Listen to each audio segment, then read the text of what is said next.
Previously on Too Close to Home. We talk about Ed Gein's beginning of his life in shitty Wisconsin and his blooming Oedipus complex.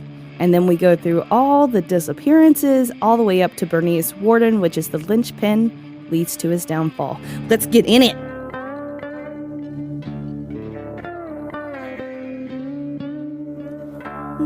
Let's see. I'm afraid I couldn't exactly say, but it seems like that is from a leg, I believe. And that's Ed Gein identifying the skin on a basket he made. Oh, lovely. There was a lot of moments of that where they were definitely trying to identify different parts for different things that he had made, because we've all heard about the nipple belts and stuff, but he also loved lampshades and baskets and bowls and stuff. So this is Ed Gein Part 2, and this is Jen. And this is Becky. And it's Too Close to Home. Ed Gein edition. Whoop, whoop. So let's go over the sources again. I listened, because I don't read, Deviant, The Shocking True Story of Ed Gein, the original Psycho by Harold Schechter, Wikipedia, Psychological Evaluation of Ed Gein, Medical Report on Bernice Warden, and Ed Gein's Confession Transcript. And boy, you guys, you're in for a treat today. We left off, we're talking about how they found Ed at the hills, and they put him into custody. So law enforcement decided they need to, of course, go search his farmhouse. They entered through a summer kitchen, and in the dark, they ventured into the house. Remember, it did not have plumbing or electricity. So you've seen Texas Chainsaw Massacre, right? Mm-hmm. It's like that shit. You walking into the dark, Just things like are my wet. childhood home. I don't know where this moisture's coming from. Shit's hairy. I don't know. The officers felt something hanging, like it bounced into it. He bounced into it. And in the light of his flashlight, he discovered a large white body, headless and dressed out like a heifer or deer. And it was Bernice Warden's body. Mm. And there's actually pictures of that. Mm. It's delightful. And she is very much hung up like a deer. Later, they would find her heart in a plastic bag in front of the stove with entrails wrapped up in an old men's suit, which, putting it in a bag, okay, kind of logic. Let me wrap it up in a men's suit. Diseased mind. Yeah. No well thought out play for this, okay? I like how you gave credit, though, that the heart in a bag had some rationale to it. I mean... you put things in bags. Seems like he's the saving type based off of what he had in there. Later on, they found the head in a burlap sack under some dirty mattresses covered in sand. There were nails in the ear connected to twine, which looked as if he had intentions to hang her head like the rest of his trophies. Remember, he had all his shrunken, not shrunken heads. Mm-hmm. So I think that's what he was doing with that. They radied the news of the discovery and returned to the home to investigate further. They found a rudimentary crossbar hung across the ceiling. The rudimentary crossbar that was hung both sides went into the tendons of this 58-year-old grandmother's ankles. They didn't realize that's not where the horrors start. That's where they just began. They looked by a flashlight and kerosene lamp, and everything was like disgusting, like covered in shit. Like he had all these like weird collections and stuff. It was very chaotic and had a weird intentional look to it. And only a few of the rooms, though, were found used. The rest of it was like boarded off and never touched. He spent his time working with the human medium. Okay. Happy little skulls. There was a soup bowl discovered made of a human skull. One of the chairs in the kitchen table was discovered to be upholstered with human skin, with 4 in total, because you have to have a set. They discovered more demented creations like lampshades, bracelets, wastebaskets, a tom-tom, which is like a tomahawk, a sheath made for a knife, a shade pool decorated with women's lips, and a nipple belt, which we've all heard about. And then a crime lab specialist found a box of genitalia from females. There were 9 vulva in total, and then one of them had been painted in silver with a red ribbon attached to it. She must have been special. No, right. Oh, you're going to find out about that one. There was a recently excised vulva and anus covered in salt to dry it. In another box, there was a set of 4 human noses, And then there was a cardboard Quaker Oats box with various pieces of human in it, like odds and ends. I guess elbows and shit. Kneecap. Kneecaps, yes. Some creations were meant to be worn. There were several pairs of leggings. I guess Lululemon, just didn't come in time. Not even sure what to say to any of this. Carry on. And of course, the leggings are made from legs, a woman's torso that was worn as a vest, a collection of masks with hair still intact, some dried out, some carefully preserved, some even wearing makeup. 4 had been mounted on the wall and was the notorious shrunken heads. Some masks were also stored in paper bags. So logical. One investigator removed a mask from a paper bag and another went, "Oh my God, that's Mary Hogan." Terror! Several pieces were found in the kitchen and in Ed's bedroom. Nipples, breasts, lips, skulls, various bones. When researching the rest of the home, they discovered that the parlor and front bedroom was neat and absolutely in order. It was obvious the rooms had been inhabited by a woman, but hadn't been used in years due to the layer of dust. And they said you can tell it was a layer of dust because you couldn't even walk by it without it lifting the dust. It was such a thick layer. So nobody had one. Like, he had hung out in the kitchen area, and then he had one little tiny room, and both of them had stoves in it. Like the old wood stoves. The bedroom was actually Ed's mother's, and he treated it as a shrine. And they were the first to enter those rooms since she had died, and it was shut up. They said it was clear that most of the home was untouched due to the layer of dust, and ascertained later that he possibly didn't spend as much time in the home as previously thought, and there was knowledge of Ed sleeping in barns and abandoned houses, so there may be more bodies to be discovered, which is something I didn't know. I mean, I would think, you have your art studio. You'd want to be close by.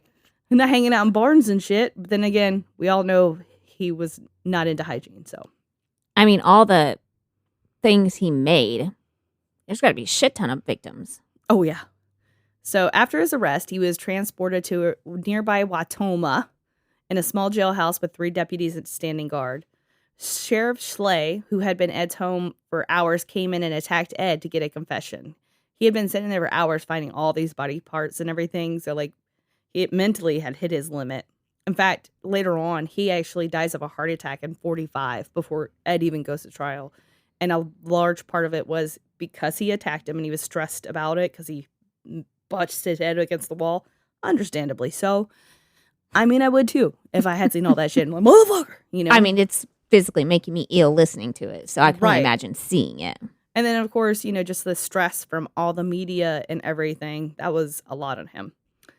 For 12 hours, he was interrogated without counsel, but he did not confess. And then within 30 hours, Ed finally started to give confessions concerning Miss Warden. At this point, news had spread like wildfire, even for that time. There are inconsistencies which fueled the stories about the Butcher of Plainfield. Miss Warden's heart was found in a frying pan, but it was really in a plastic bag. So many people just ran with the cannibalism. As the news caught on in the small town of Plainville was inundated with reporters and news stations. This also drew the attention of law enforcement all over who were looking at Ed for every unexplained disappearance that he may have had a hand in, such as Georgia Wexler, Evan Hartley, and Mary Hogan. And of course, Georgia Wexler is the one we talked about last episode, which was a young girl. Evan Hartley was the babysitter who disappeared.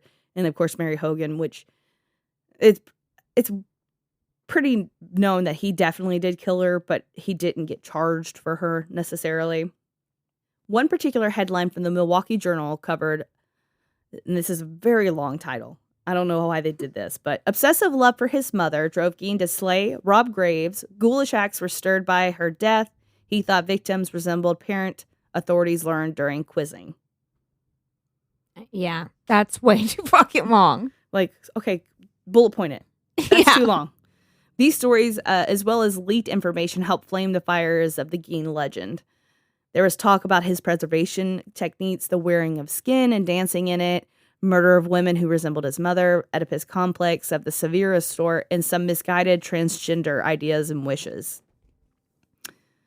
Police and crime scene investigators searched the 195-acre farm, and as they went through the pile of trash, they found more and more body parts. There was an estimate of 15 women's bodies in various parts in Ed's home. I guess there's like a mathematical equation like, okay, we got 12 legs.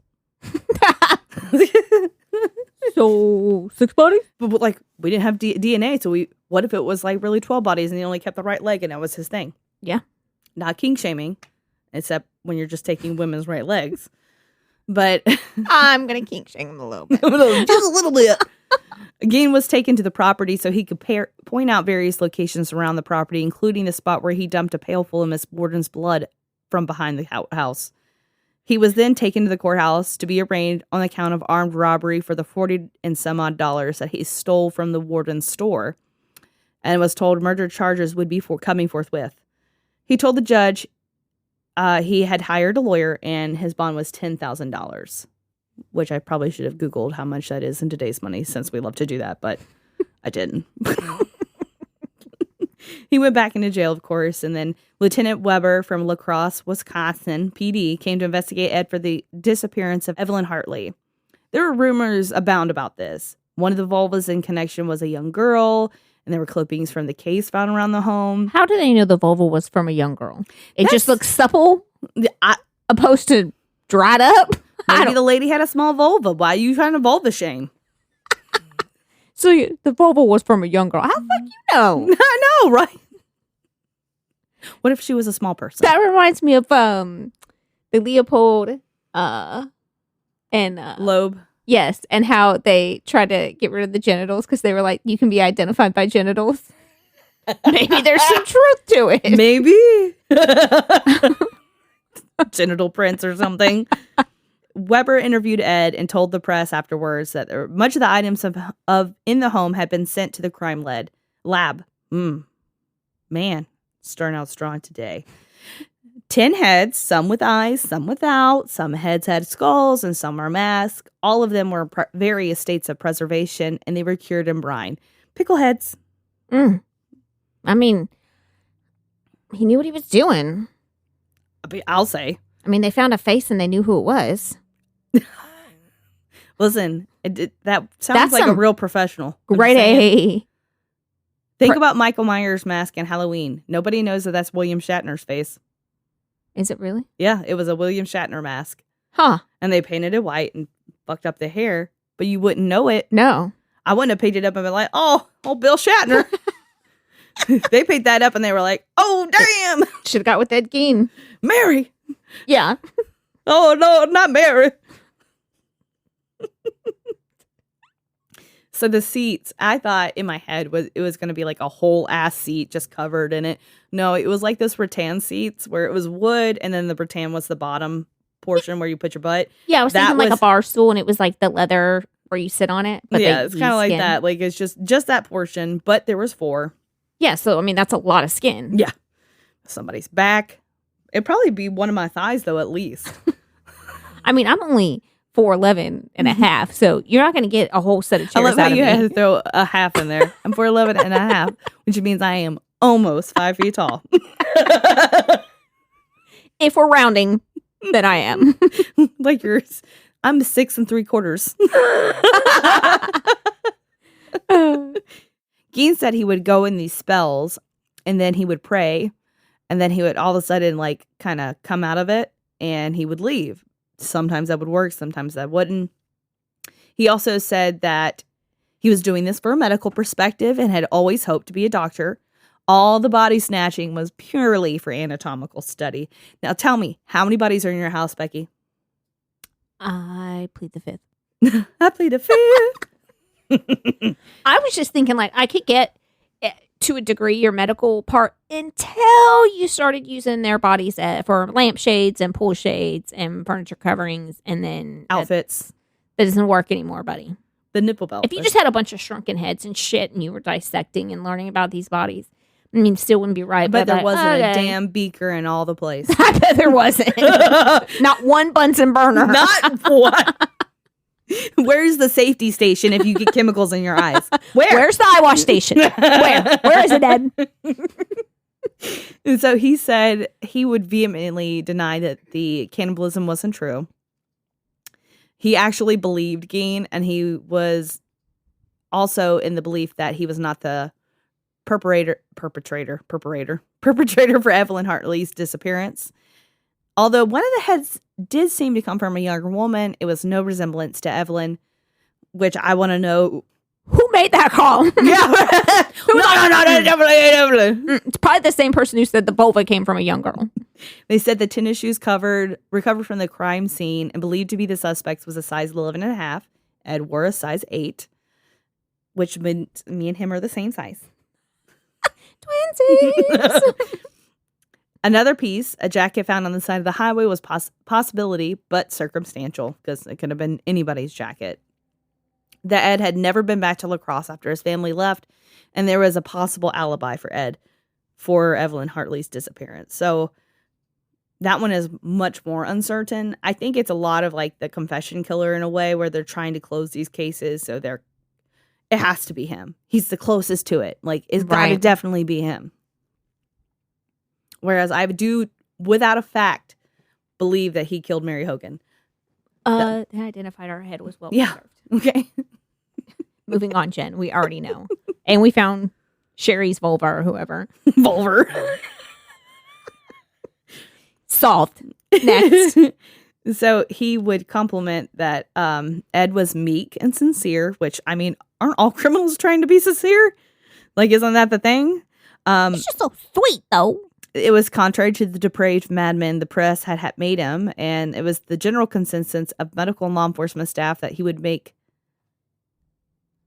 I could see him, like, being meek in the kitchen with, like, when I cook, I always have, like, a towel over my shoulder, and I could see him, like, with the towel, like, dicing and chopping folks up, and then with sitting down at the table. Singing some, with like, needlepoint. Me on by from the mound to licking the thread and putting it through the needle. Sewing up the real Jeepers suits. Creepers like. Yeah, very. So they started working on the case of Mary Hogan and Ed's involvement.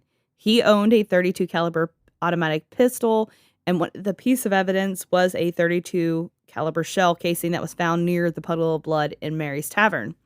The DA spent hours interrogating Ed, but he could only get Gein to confess that he had been in the tavern, although he said he had never met her. Okay. The telling piece was the mask that was identified as Mary Hogan found in Ed's home, without a doubt, and this was confirmed by police. How it got there wasn't exactly clear. I feel like we would know. I feel like he loaded her up in his truck, and he took her on home. That's a lot. That's literally what he told everybody. Could you imagine? Sounds accurate. He's telling JJ, did you hear about that girl, miss? Oh, she's just at the house. I loaded her up in the truck, took her home. And everybody's like, oh, JJ. You old silly goose. Meanwhile, never mind. He would totally be a crime victim versus a perpetrator. 100 and Are you saying you had a flat tire? Let me help you, sir. You can't lift it because of that cast? What's your name? Bundy? Oh, that's a cool name. Spot on. Spot on. I know him. They further stated that the mask for Mary's skin reeked of embalming fluid. Knowing that she was not professionally embalmed and buried, they were like, this might... I feel like he's on a pro-fish level, but whatever. Yeah, Carry on. Like, they're like, maybe he is embalming these women. Maybe these are all murder victims and not necessarily body snatching scenarios. I think we cracked the case. Eureka! The DA did get a chance to survey the Gein home, but most of the horrors had been taken to the crime lab, and eventually press were allowed to take pictures of the dwelling. And there are a ton of odd pictures of this whole thing. Like, you're going to have to Google it. I want to right now, but I need to pay attention. It's literally a whole bunch of, like, guys walking around, like, pointing at shit. Like, look at this. No, like, there's no bodies or anything. They've already Jen, taken get a off. picture. Look, I was in the Gein house. What? Claim to fame. There's actually an investigation of, like, picture of like them pointing at a purse, and it's them debating on if that's a human skin or is an actual purse. Is it human skin? Is it alligator skin? Does it have a belly button? Really know? Does it have a belly button? I feel like it would be like pretty clear. Like if I came over to borrow a handbag and you pulled them out, I'd be like, that one, it's going to be a hard pass. You don't have to be the devil wearing Prada to know. Right? This is not authentic Louis Vuitton. I'm sorry. I'm still confused that they're like, what do you think, Bob? Flush or not flush? Oh, I'm going to have to ask the old wife. I just carry on. I just need to see what this purse looks like. Another one is a Christmas wreath. And the A Christmas wreath? And it's hung up on and it's not made out of people parts. Is that an actual Christmas wreath? Okay. Excuse me? Now you're gone too far. No, the Christmas wreath, if we remember, Augusta died shortly after Christmas. So it's possible that she hung it up and he just never took it down. But it is really weird looking because it's all covered in shit and dust and all that and everything. And it's amongst all this grossness. Uh-huh. I just seen the nipple belt, never seen it before. What? And I just seen the lamp made out of it makes me feel like faces. It's a knockoff Cher belt. You know what I mean? Like back in the 80s when they would wear the leather belts with the silver medallions all over them. Sometimes they would have tassels. Well, in this case, it would just be the nipple. Is this like a knockoff? The spine? Was the spine really on there? Oh, the spine lamp? Yeah. Yeah. Oh. He was really creative. The chairs, I mean, he did a pretty good job. 10 out of 10. Wood skin again. So there was much discussion and heated debate on whether or not. Bro, there's people's faces tied into the, sewn into the back of the chairs. If that weren't real flesh, that'd be a cool chair. All right. If it weren't real people faces. I want I want it to be like vegan human faces, okay? Not real.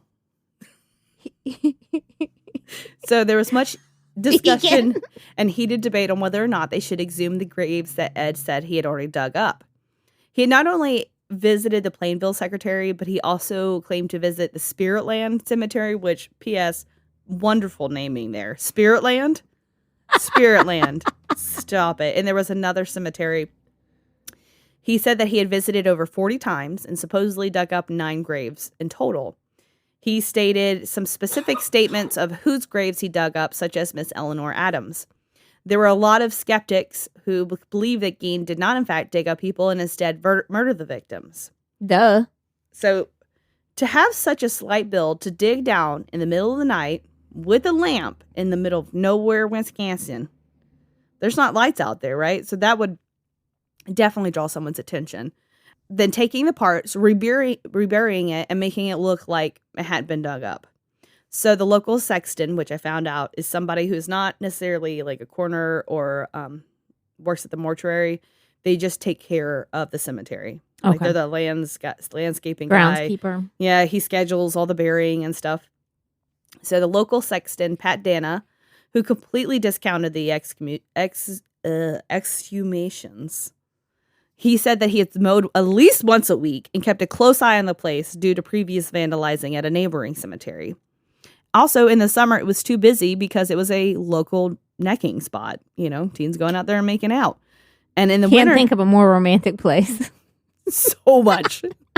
I remember moving from Florida to Georgia, and there was not shit to do in that town. They were like, we go to Walmart, which was 30 minutes away, or we hang out in cemeteries. Why? I know when you and I went to Dean Carell's grave, I almost made out with you. I mean, we were right there. I was like, Jimmy's face, like, what? I was it like, was this romantic. Is so romantic. The highway in the background, the smell of Popeyes wafting through the air. Tell me you wouldn't be turned on. Jimmy's like, yeah, I would. I love Popeyes fried chicken. Yeah, we went there after. Yeah, well, we attempted to anyway. Yes. In the wintertime, the ground would be incredibly hard because they're in Wisconsin.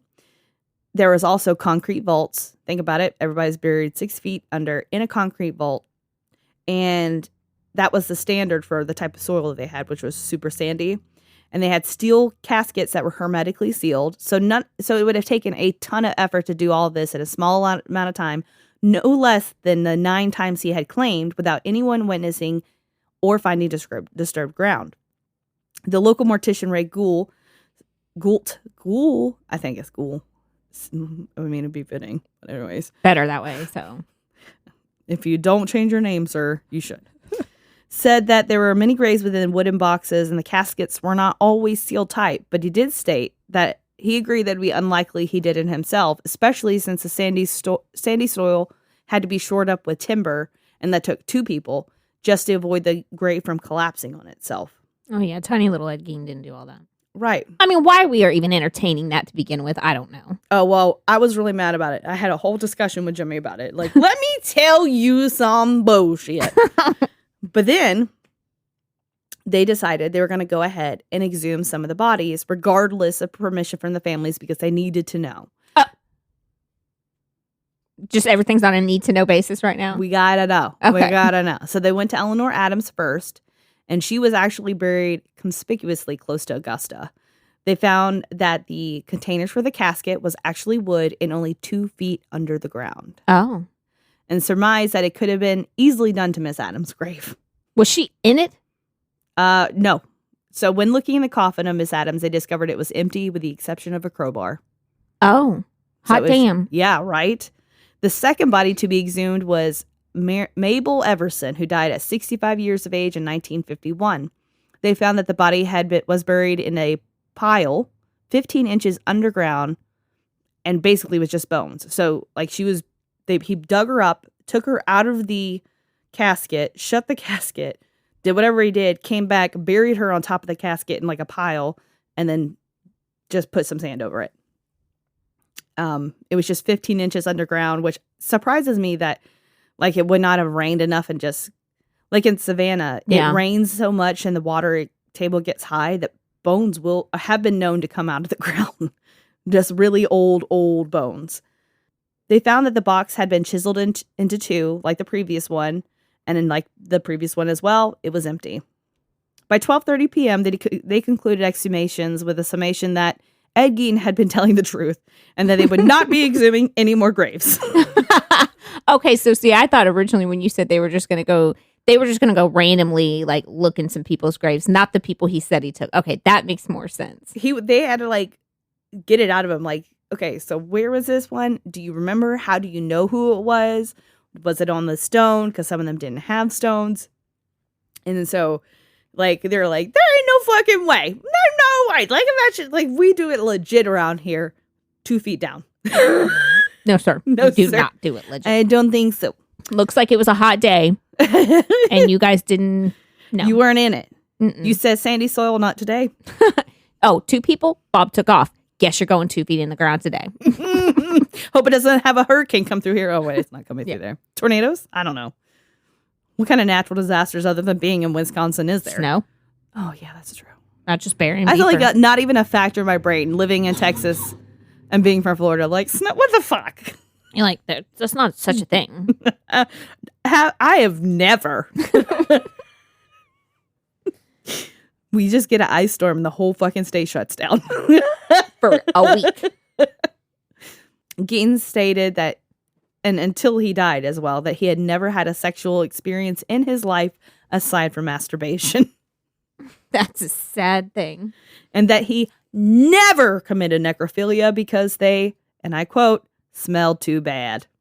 And so in the Harold Schechter book, there's like one where he's talking about this woman that he had stolen, and he goes down and puts his face near her vagina, and then he recoils by the smell. And I'm like, sir, we didn't need that visual. Of all the visuals in the world, I didn't need that one. No. I don't even know what to say. Was just going down there for a look? Was he gonna go downtown on her? And I have no clue, but we're going to find out some more about that. He was drawn initially to graveyards with the belief that he could raise the dead, and he was charged with 1 count of murder for Bernice Warden at that point. The sheriff decided that with the exhumation discoveries and lack of funds available in the county, it would better serve the community to just charge him with 1 crime and move on. He said that the other places were welcome to investigate their own disappearances, but they'd have to foot the bill. Okay, then. Be like, all right, well, I mean, I Fair enough. understand fiscal responsibility, but we're talking about murder victims. And making furniture out of Yeah, it. we're not talking about building a sidewalk, sir. No, we're not. I love when I writing little things to myself just to crack me up. And this one is, these are his confessions, like he's Usher. And then in parentheses, and psychology report. Okay, so Gein would be subjected to several lie detector tests. He was found to be telling the truth about the horrors and that there was no sign of embellishment. He went back and forth and acted disoriented and possibly feigned some aspects of his mental illness and physical illnesses. I don't think he feigned anything. No. He was truly disturbed. I have after reading the transcripts and being in present day and knowing what we know now, I do feel like, yes, he was telling the truth on what he did to the bodies. Yes, I dug up these bodies. Yes, they smelled too bad to fuck them. All this stuff, right? But no, I didn't eat them. His his attitude during question, it was always like a maybe, might have. I'm not sure. I can't tell. I plead the fifth. He didn't say I plead the fifth, but I feel like it was that kind of tone. Like, I don't know. Now that you said that, I don't know. I'm like, sir, you knew what you were doing. Yeah. He was competent. So crazy. But crazy. Competent. Oh yeah. The reading the transcript was horrendous. I can totally hear the Midwestern accents in the writing, and even at one point they gave him apple pie with a slice of cheddar cheese on top, which is a Wisconsin thing. Yum. The interviewers were really kind to him, and you could tell they were using sugary words to make Ed feel comfortable too. And he kept saying this, refresh your memory. Now that we're here, we're refreshing your memory, Ed. And they kept calling him Eddie. All right, Eddie. They would go over questions before the lie detector. He's like, okay, so we're going to write out 10 questions, and we're going to practice them. Because I don't want you to go in there, because he would never give like a yes or a no. A lot of times, he's like, you need to tell me yes or no. And you need to know, let me put words in your mouth. You need to be honest and say exactly how you feel and what you think. Kind of like when you catch your kid doing something. You're like, were you doing that? And they're like, well, see, what happened was I asked you a yes or no question. Was that what it was like with Ed Gein? Only much nicer. Oh, okay. They're like, oh, now come on. You know we're going to have a yes or no. Okay, yeah. So let's practice this Not again. about that life. They practiced several times these questions, and then he would also complain about several maladies. And in the psychology report, they wrote, there were numerous complaints of physical illness. He complained of headaches, sore throat, chest pain, abdominal distress, and constipation. It was felt by the staff that this symptomology could be best classified as pseudoneurotic schizophrenic process. AKA, he made that shit up. Never heard them be like, oh, you're constipated? It's a sign of schizophrenia. Mm-hmm. You crazy? Because you got poop buildup. It made me crazy too, just squeezing and trying. And so I have a bunch of things that they said in his psychological report, which was so funny. And then some things that were kind of give a little bit more focus and realization of what his actual state of mind was. It was determined that Mr. Gein was suffering from a schizophrenic process for an undetermined number of years, and that this schizophrenic process is made apparent by what is delusional thinking. He stated that his activities were the result of some outside force acting upon him, and that he had been chosen as an instrument of God to carry out activities to which were ordained to happen. And that the patient showed himself to be extremely suggestible individual who, without question, was inordinately emotionally attached to his mother. I mean, understatement of the year. And it was from her that his very strict moralistic attitudes in regard to sex and drinking were obtained. It's not clear what his motives were in violating the graves, since he claims at the time that this activity was the result of an evil spirit influencing him to engage in this activity. It seems probable that his activity was the result of his desire to recreate the existence of his own mother. And that gives you a whole new meaning to Mama Boy. Yes, it does. You got 2 sons now. Sit down and be like, we're not going to be about Augusta and Ed Gein, okay? I hope I don't fuck him up like that. I mean, because she fucked him up. Yeah. They go on to state that that he recognizes during the examination that he would have done better had he actually been drafted into the Army and had more social opportunities. He does place outward blame on others, such as neighbors, that they had cheated him out of money and they would treat him like an idiot. and do like a bait and switch, which we've seen in life. That does Oh. happen. In that it was their fault that they didn't visit and be more kinder with him after his mother died. Because definitely my personal problems is everybody's around me. Yeah. He does go on to say that Miss Warden and Mary Hogan were both victims of their own sins.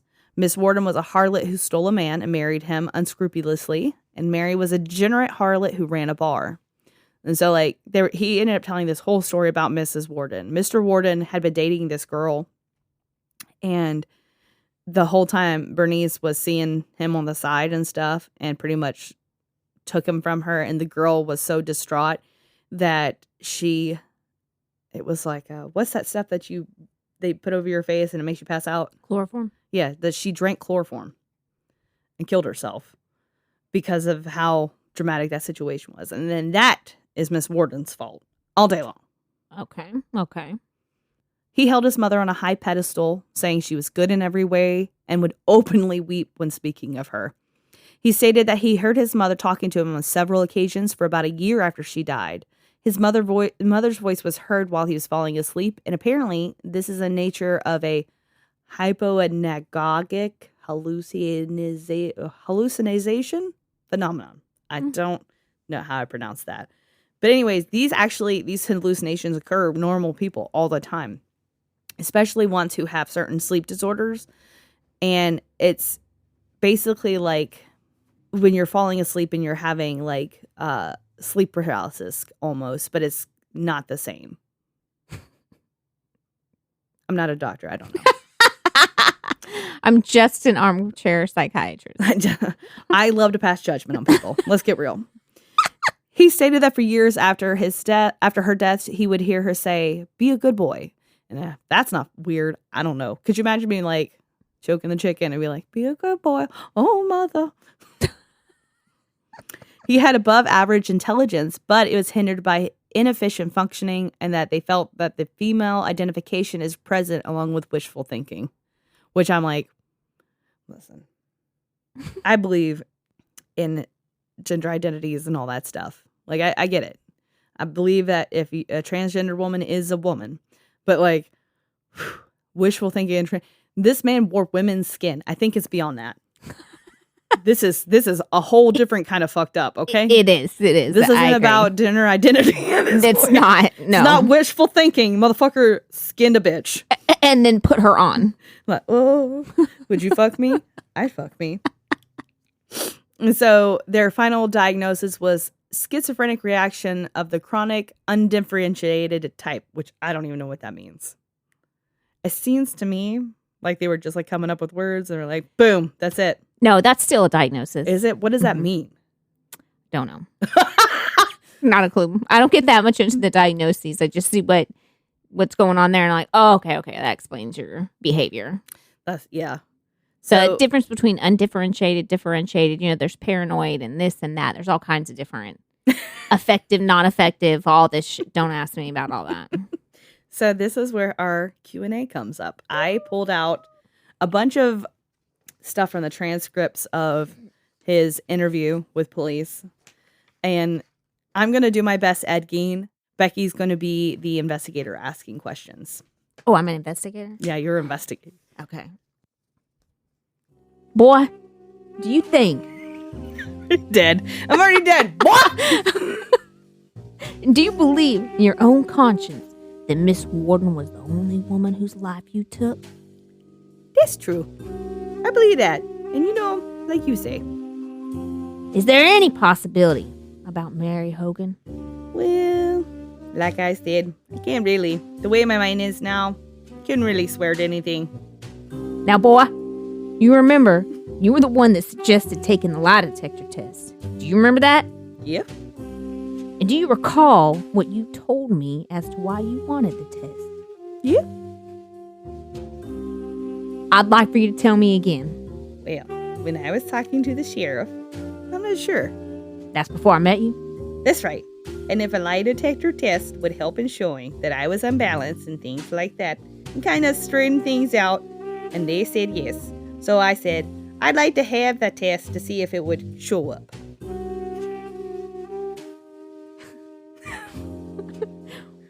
What were your intentions with the heart? Now, the inference, the talk, all over radio and the newspapers, has been that you had planned on eating that heart. And he was told that it was on the table. No, I personally saw it on the floor, within about 18 inches of your bed. You still don't remember about the stockings and the shoes? How about the heart? You had told me that what your intentions were with the heart. Was it in a bag? With scraps of paper? Well, that's what I always burn for kindling. Your napkin is right here. Here's another Kleenex. Well, Eddie, when you removed Bernice's head, did you snap a bone also? That's right.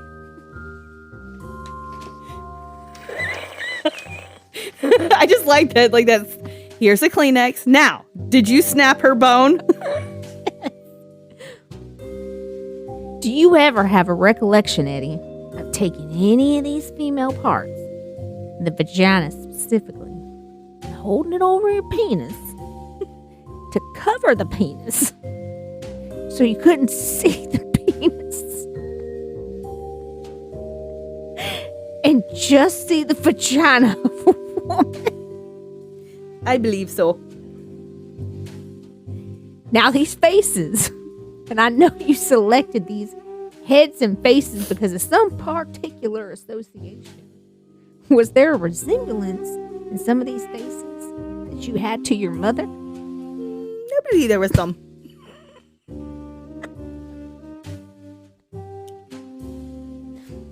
Do you have any recollection, Eddie, if you would wear the face and the vagina, would you become sexually excited and masturbate? No, I don't believe so. You don't believe so, huh? Do you think you would wear the face over a prolonged period, Kay, or just for what length of time? It's kind of hard to tell. But it would seem to me not too long. I had other things to do. On portions of Bernice, when I saw her, and on some of these other things you had at home, there's some is this presence or residue of salt. It could have been a mixture of salt and water, or it could have just been straight salt. There was only one or two, wasn't it? Yes, plus Bernice. Now, it was on Bernice's face, and it was on Bernice's vagina. On the vagina? I did, sprinkle a little salt. You sprinkled salt. But the face I don't remember. Do you recall attempting to, or actually having intercourse with Bernice after you brought her from her place? I believe I did try, but without much success. Did you have an erection? Remember my definition or explanation of an erection. Where your penis gets hard. I doubt it was complete. You feel that these two pieces of tissues or intestines, which I had used the words for, that they were ball-shaped? And you think that they were reverse breasts? That's right. Do you remember who you might have gotten them from? Were they from Mary? I think you're right, as far as I remember. Well, that's not too important. I noticed that one of the vaginas is painted in aluminum or silver paint. I think you had given Alan, you remember Alan, an explanation, but I would prefer to hear from you as to why you had painted some of these things. And especially this particular vagina, silver or aluminum paint. That was because I don't know whether it was embalmed, as most of them do, or something like that, and it was getting greenish in color. Beginning to decay? Yes. And I put paint over it to see if that would help preserve it and stop it. Okay. The first thought that occurred to some of the investigators was that it came from a small child or a young girl. No, it wasn't that. Tell me about your mother. I'd like to hear more about her. Was she a tall one or a short one? Medium size. And a real good woman. When she was sick, she was just as nice as she could be. A lot of patients, when they're sick, they get crabby. Did you prepare her food? That's right. And she tried to help some who eyesight was a little bad. Did she remind you of the fact that she always wanted you to be a good son? That's right. That's it. Out of 228 pages, those were the hits. There was plenty more. Those were great. Like when they're talking about the pie, and he's like, "You like the pie?" And they're talking about the cheese and how old the cheese is and how it's curling up on the edges, and how in Wisconsin, if you want good cheese, you have to leave the state because just like Florida with the oranges, they send the good ones out. Oh, okay. Okay. Oh, that was hilarious. And in that conversation, he goes, "Well, ain't that queer?" Like, it's like, this fucking thing is killing me. Every bit of it. Oh. And all his answers are like, maybe. I believe so. Now that you said it, possibly. That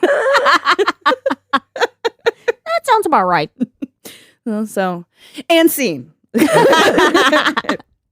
And so the trial began November 7th, 1968, and it lasted just 1 week. And at the request of the defense, Gein's trial was held without a jury because they was like, your peers are going to think you fucked up. So. Yeah. And with Judge Robert A. Golmar presiding. Gein was found guilty by Golmar on November 14th, and a second trial dealt with Gein's sanity. After testimony by doctors from the prosecution and defense, Golmar ruled Gein not guilty by reason of insanity and ordered him committed to Central State Hospital for the criminally insane. So let's talk about life after Buffalo Bill. Gein's property was appraised and scheduled to be auctioned off in March of 1958. It was valued at $4,700, which is $44,000 in today's money. At least did that one. Damn, we could have bought that. I know, girl. Now, I Google mapped it. I Google mapped it, okay? Of course. I had to do the little drive-by thing, Of course. Before they could auction it off, though, on the 20th of March, the home was destroyed by fire. Arson was suspected, but the cause of the fire wasn't ever officially determined. And when Gein was told of this, he said, "Justice will." So Gein's 1949 Ford sedan, which he used to haul bodies of his victims, was sold at public auction for $760, which is an equivalent to $7,100 in 2021. To Carnival sideshow operator Bunny Gibbons. Gibbons charged carnival goers 25 cents to see it. Which I think Zach Bates has it now from Ghost Adventures. Mm-hmm. Or no, I think he is Kevorkian's fan. I don't know. That motherfucker collects everything. Jimmy's Fun Facts. While Zach Bagans doesn't own Ed Gein's Ford sedan, he does own other pieces of macabre motor history, including the aforementioned Kevorkian van and the 1968 Chevrolet Camaro owned by Branch Davidian leader David Koresh. He is not empty-handed, though, in regards to Ed Gein murderabilia. In around 2015, Zach Bagans purchased, for $2,800 at an auction, the 25-gallon cauldron that Ed Gein used to discard victims' entrails after gutting. Until that point, it had been sitting in a Wisconsin woman's home since 1984, used as probably the world's most cursed flower pot. While at the Minnesota Mental Health Institute in Wisconsin, where he would spend the rest of his life, Gein had most of the medical staff praise his amiable disposition and cooperative nature. And surprisingly, for such a gruesome killer, he had an unblemished incarceration record. With the exception of creepily staring at nurses and other patients. Not surprised. I feel like that's a side note that needs to be a bigger thing. Like, oh, he's great, guys. He's great. Except he does do that thing where he stares at you and he smiles and it's a little disconcerting, but it's just Ed. It's just Ed. Just Eddie. Good old Eddie. He did hurt. He did hurt some people. He ended up dying at that mental health institute due to respiratory failure, secondary to lung cancer, on July 26, 1984, at the age of 77. Wow. He's interred between his parents and his brother in Plainfield Cemetery. And over the years, souvenir seekers have chipped pieces of his gravestone from the Plainfield Cemetery. So the stone actually ended up getting stolen in the year 2000. And then it was recovered the next year near Seattle and placed in storage at the Washara County Sheriff's Department. The gravesite itself is not marked, but not unknown. So people, you could still go visit him if you want to, in the middle of nowhere, Wisconsin. So let's talk about popular culture. He's like almost single-handedly in charge of like inspiring a whole bunch of these motherfuckers and these pivotal movies and from my childhood and before, of course. You have Psycho, the Norman Bates character. He would dress up as his mother, which, I mean, Gein would literally dress up in women's clothes as his mother. And his mother was very authoritative and uber Christian like Augusta. And then, of course, you have the taxidermy reference. The Texas Chainsaw Massacre, Leatherface's character. He would wear human skin, and he had a weird relationship with his family, as well as the disgusting home reminiscent of Ed's house. Silence of the Lamb, Buffalo Bill's cross-dressing and women's suit wearing. It puts lotion on the skin or it gets the hose again. Deranged, which was loosely based on Gein's life. American Horror Asylum, Dr. Oliver Thredson, which I don't know if you've seen that one. He's like a mental psychology doctor or something like that. Anyways, he ends up taking one of the patients to his house. Turns out he's been killing women and he has this like weird fetish with mothers, and he's been skinning them and wearing them and making like fucking lamps and shit and wild. So like he's inspired video games, movies, and all that. And it was fucking forever and a day ago.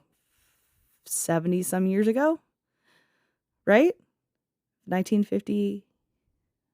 Yeah, 70 years. Yeah. I was thinking when he died. I'm like, yes, 70 years ago Jennifer, when he did it. Apparently you can't math. Nope, just Becky can't math. But that's the story of Ed Gein. Disturbing. Very much so. Disgusting. I did learn a lot. I mean, because I've seen so much about Ed Gein. That's like one of the first things you learn about in serial killer love school. Okay. I never knew too much about him before this. Really? Shockingly. The whole thing about the graves and digging them up, and then the other disappearances that happened in the area, learning about his father, I did not know. Yeah, like I didn't really know more. It's always about his mother and his weird relationship with her and stuff. But it kind of helps, like, for me, understand where his calm demeanor and stuff came from, because his father was like that. He was very reserved and quiet and calm. So it was weird. It was disgusting. I read a lot of shit that I wish I could unread, including them trying to figure out what this piece of flesh was. We definitely need a mind bleach episode after this, because that was disgusting. Oh, just you wait. Next week when we record, I got some stuff coming. Yay! Well, until next time. Stay safe. Keep your head on a swivel. And don't bring it so close to home that you have bodies hanging that the detectives bump into, and you have a nipple belt and lampshades made out of people's flesh.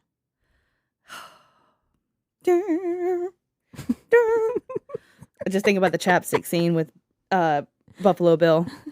Don't bring that close tucking to home. the dick in. What was that? Don't. Bye. Bye. If you enjoyed this episode of Too Close to Home, don't forget to rate and subscribe to us on most platforms. Follow us on our social media at Too Close Home Pod on Facebook, at Too Close Podcast on Instagram, or if you have your own Too Close to Home experience, shoot us your story at tooclosetohome@yahoo.com. Thanks for listening.